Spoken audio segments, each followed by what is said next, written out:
Yes, we have another crypto scandal that has just taken place in Kenya, whereby a senior SDA, the Seventh-day Adventist Church official, has been linked to the collapse of this altcoin.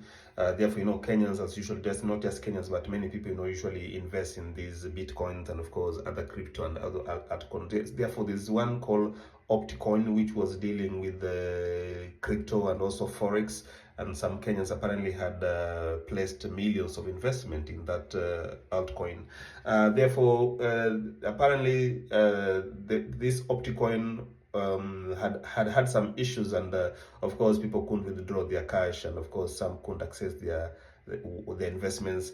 And actually, in the past few weeks, it's been conditioning those who invested that they have to deposit like over 24,000 Kenya shillings, roughly something like $180 to be able to access their funds. So this is another scandal that has been besetting in our crypto world, and of course some of the users are calling for the Kenyan government to try to investigate this scandal. Of course, the SDA Church has distanced itself from this scandal, saying, and even they had actually warned some of the officials not to deal in such financial